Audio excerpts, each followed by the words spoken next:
Hello student, नमस्ते। आज हम लोग पढ़ेंगे न्यूटन का गति का दूसरा नियम। ठीक है, लास्ट वीडियो में हम लोगों ने प्रथम नियम देखा था न्यूटन का कि किस तरीके से जो वस्तु है वो अगर उसकी एक तरीके से जो विरामावस्था है उसकी विरामावस्था को तब तक टिकी रहती है जब तक कि उस पर किसी भी तरीके से बाह्य बल नहीं लगता। और दूसरा उसी में हम लोगों ने ये पढ़ा था, अगर कोई वस्तु एक नियत पथ पर सरल पथ पर गति कर रही है तो उसकी जो गति है वो तब तक कंटिन्यू रखती है जब तक कि उस पर किसी भी तरीके से बाह्य बल नहीं लगता।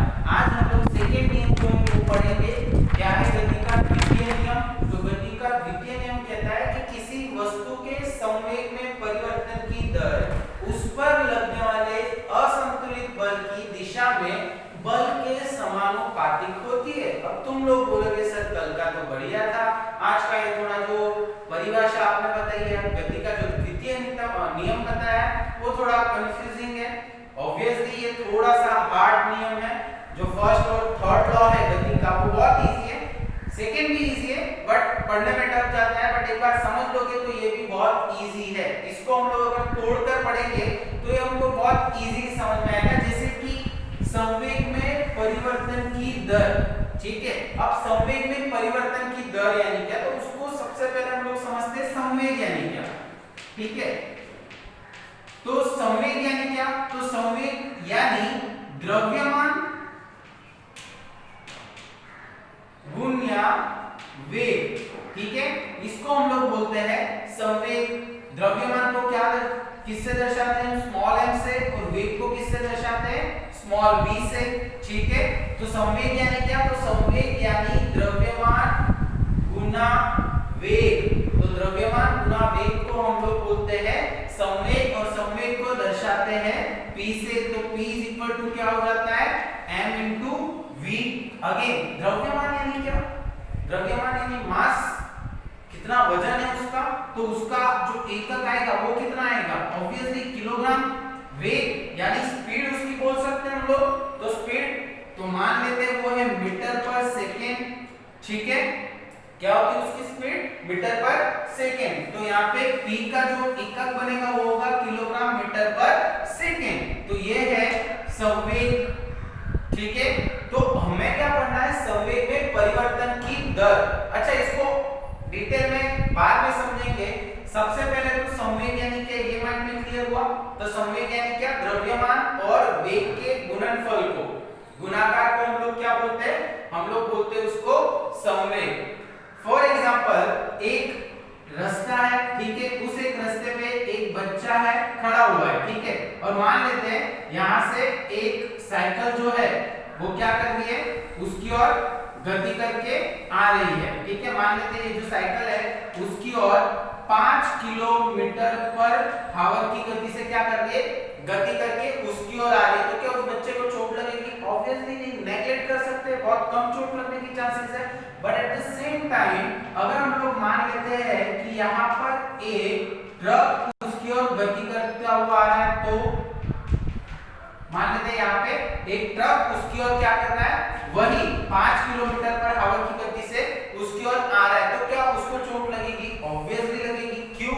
क्योंकि यहाँ पर जो साइकिल का द्रव्यमान है वो अलग हो जाएगा। यहाँ पे जो ट्रक है उसका द्रव्यमान बहुत ज्यादा होगा। वेग यहाँ पे समान है, वेग यहाँ पे समान है, बट द्रव्यमान कैसा है? अधिक है। फॉर एग्जाम्पल ये चौक है, चौक फेंक कर मैं आपको मारता हूँ, चोट लगेगी? नेगलेक्ट कर सकते हैं, नहीं लग सकती। बट यही से अगर मैं बंदूक आप पर तान और बंदूक से निकली जो गोली है वो सीधे तुम्हारे सिर के आर पार हो जाएगी। क्यों? क्योंकि यहाँ पर द्रव्यमान और वेग जो है वो उसका जो बल होगा उसमें परिवर्तन लाएगा। अगेन किसी वस्तु के संवेग में परिवर्तन की दर क्या है? किसी वस्तु के संवेग में परिवर्तन की दर। अब संवेग यानी हम लोगों ने बोला संवेग यानी द्रव्यमान और वेग का गुणन को हम लोग बोलते हैं संवेग। तो उसकी जो दर है वो उस पर लगने वाले असंतुलित बल की दिशा में बल के ही समानुपातिक होती है। ठीक है, इसको और अच्छे से हम लोग समझेंगे।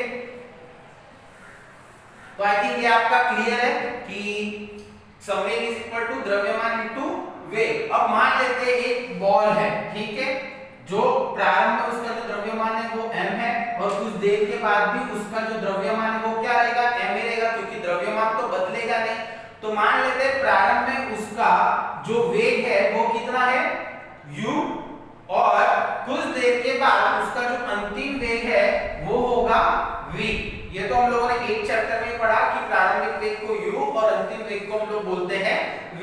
उसका जो द्रव्यमान है वो शुरुआत में भी m रहेगा और एट द लास्ट एंड में भी वो कितना रहेगा, m ही रहेगा। अब हम लोगों को यहाँ पे क्या पढ़ना है, तो संवेग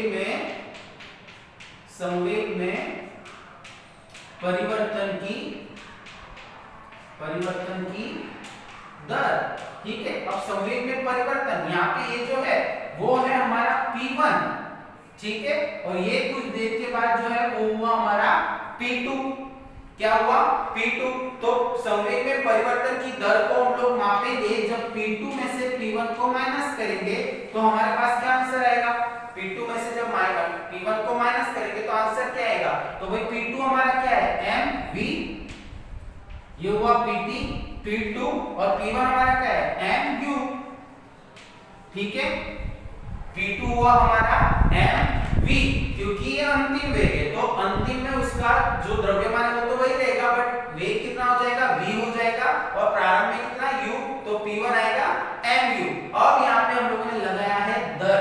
तो जब भी हम लोगों को दर ढूंढना होता है, ठीक है, किसी भी पदार्थ का, तब हम लोग ऑब्वियसली क्या लगाते हैं, t लगाते हैं, राइट।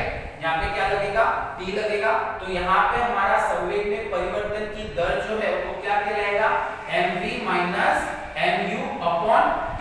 यहाँ पर हम लोग क्या करेंगे, यहाँ पर हम लोग m को कॉमन निकाल सकते हैं, तो हमारे पास बचेगा क्या, v minus u upon t बचेगा।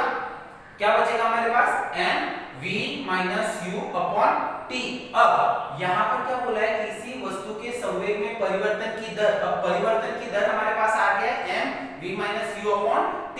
तो ये जो परिवर्तन की दर है संवेग में, वो उस पर लगने वाले असंतुलित बल की दिशा में बल के कैसे होती है, समानुपातिक होती है।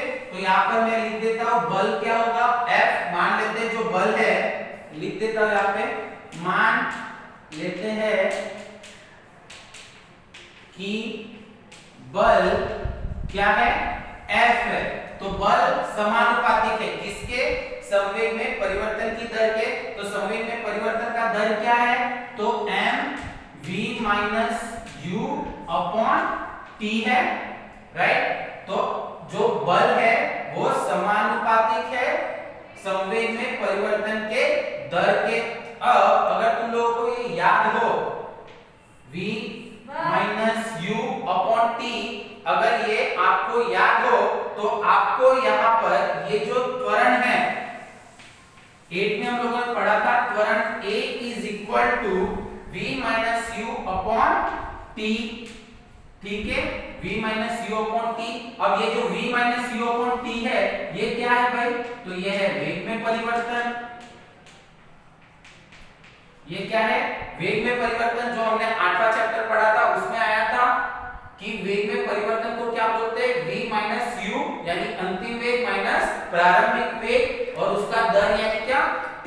तो यहाँ पर अगर v minus u upon t को हम लोग त्वरण a बोलते हैं, तो यहाँ पर क्या आएगा सूत्र, F समानुपातिक m a, क्योंकि v minus u upon t का हम लोग क्या लिखेंगे, a लिखेंगे। तो यहाँ पे सूत्र बनता है, यहाँ पर लिख देता हूँ, ये इसके बाद वाला जो पॉइंट है, F समानुपातिक m इंटू a। अब हमेशा याद रखना, जब हमको इस तरीके का समानुपातिक का जो चिन्ह है उसको अगर हटाना है तो उसकी जगह पर अगर बराबर लाना है तो F इज इक्वल टू हो जाएगा, और यहाँ पर हम लोग लाएंगे k इंटू ma। तो ये k क्या है, हम लोग सूत्र में उसको इसलिए डाल रहे हैं क्योंकि ये क्रमांक है। क्यों हम लोगों ने इसको समानुपातिक को हटाना है, तो इसको हमको क्या करना पड़ेगा, लगाना पड़ेगा। अब मान लेते हैं हमारा जो द्रव्यमान है वो 1 किलोग्राम है, कितना है, 1 किलोग्राम, और जो त्वरण यानी वेग में जो परिवर्तन है, ठीक है, वो भी मान लेते हैं 1 मीटर पर सेकेंड है। तो ऑब्वियसली हमारा जो बल होगा वो कितना होगा, 1 ही होगा, होगा, एक न्यूटन ही होगा, इसलिए हम k को यहाँ पे क्या कर सकते हैं, हटा सकते हैं। तो जो सूत्र हमारे पास बचेगा वो होगा F is equal to ma। ठीक है, बहुत ही बेसिक ये सूत्र है और बहुत आसानी से हम लोग ला सकते हैं। तो अगेन गति के द्वितीय नियम में हमको ये याद रखना है कि किसी वस्तु के संवेग में परिवर्तन की दर उस पर लगने वाले असंतुलित बल की दिशा में बल के कैसे होती है, समानुपातिक होती है। ठीक है, तो ये एक सिंपल सा हमारा आज का टॉपिक है। फिर भी कोई डाउट होता है तो आप लोग मुझे पूछ सकते हो।